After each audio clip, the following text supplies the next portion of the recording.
accueillir très fort Isabelle Feliciadi.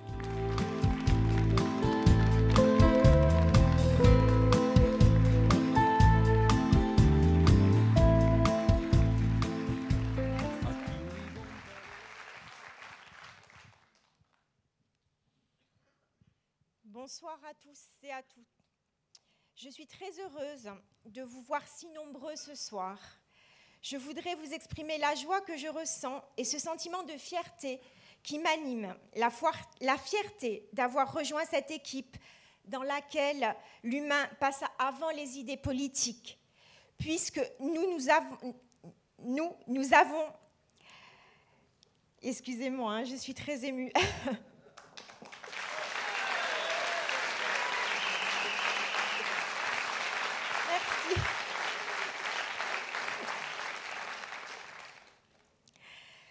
Nous voulons mettre le respect au cœur de notre programme, le respect des habitants de notre ville, mais aussi le respect de nos adversaires, quelles que soient leurs idées.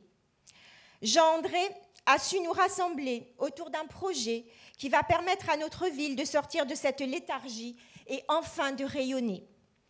Solidarité, tolérance, égalité des droits et des chances, c'est au nom de ces valeurs que nous nous engageons ensemble avec un seul leitmotiv, celui de travailler pour améliorer la vie quotidienne des Ajacciennes et des Ajacciens qui semblent ne plus croire aux politiques.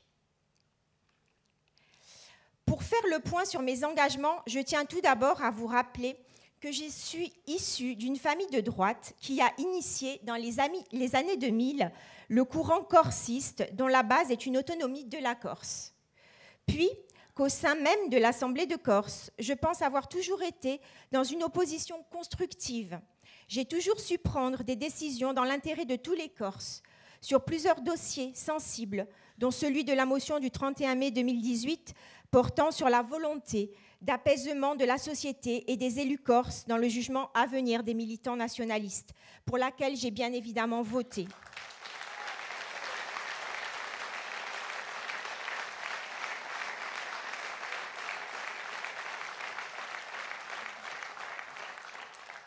Sans oublier le passé de chacun qui fait notre identité, nous devons être capables de nous tourner unis vers un avenir plus serein pour nos enfants. Enfin, si être nationaliste, c'est aimer sa terre, sa culture, sa langue, oui, nous nous rejoignons sur ces fondamentaux.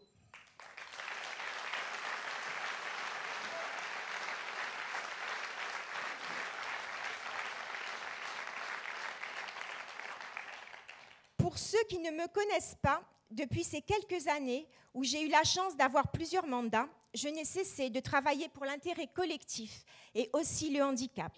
Aujourd'hui, en ce jour d'anniversaire de la loi du 11 février 2005 sur l'égalité des droits et des chances des personnes handicapées, permettez-moi de vous dire que tout ce travail que j'ai réalisé durant ces 6 années pour le handicap psychique, mental, moteur, visuel, auditif, l'autisme, la maladie d'Alzheimer, les maladies chroniques, a été recensé dans un dossier qui a permis à notre région d'être reconnue comme un territoire 100% inclusif. Un label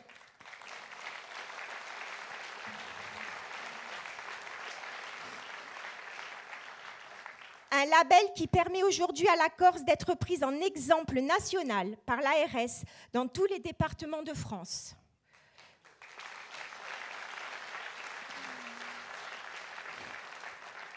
J'ai mis en place à Ajaccio le seul centre de loisirs scolaires adapté en Corse, dans lequel les enfants en situation de handicap et les enfants ordinaires évoluent sans différence et qui permet aux parents de continuer de travailler pendant les vacances. Un soulagement.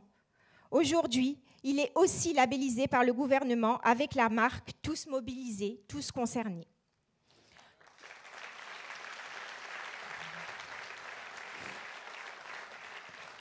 Je tiens à remercier d'ailleurs les différentes associations qui m'ont toujours soutenue, pour certaines présentes ce soir, et qui m'ont donné le courage de repartir, car je vous l'avoue, je souhaitais m'arrêter.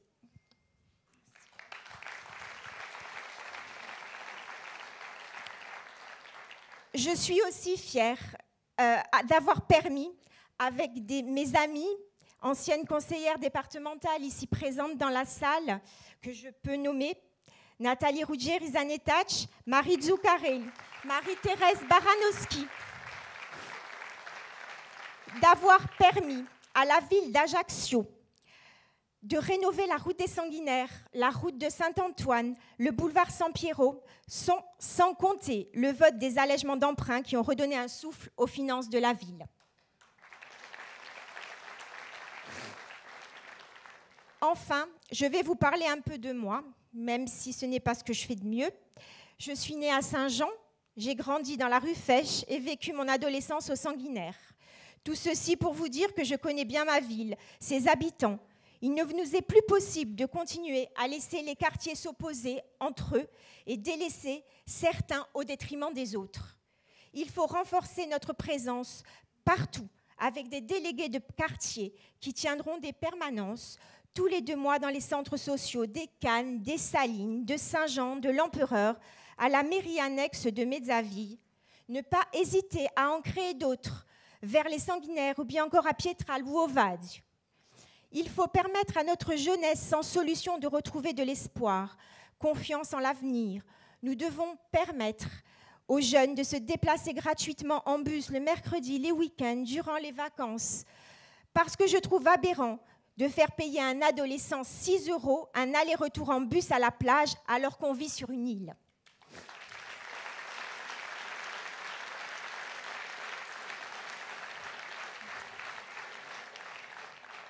Je voudrais que chacun trouve sa place en aménageant des espaces partagés comme des jeux de plein air accessibles aux enfants en situation de handicap, des espaces agility dans lesquels nos amis les animaux pourraient évoluer avec du matériel adapté, avec des jeux mais aussi adaptés à la propreté, des jardins potagers dans les quartiers liés à des activités intergénérationnelles pour recréer du lien entre les jeunes et les anciens.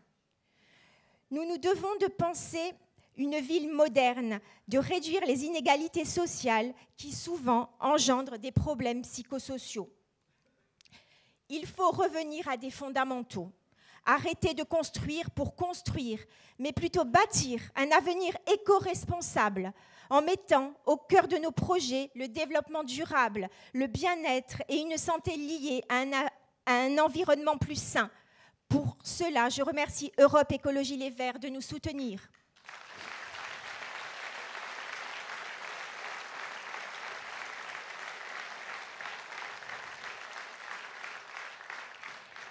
Nous allons travailler en équipe pour répondre à vos besoins, car nous sommes tous motivés, mais nous ne déciderons rien seuls. Nous devons créer des partenariats avec les collectifs de quartier, les associations, les soutenir, les aider sur des actions concrètes qu'ils ont envie de réaliser pour améliorer leur quotidien.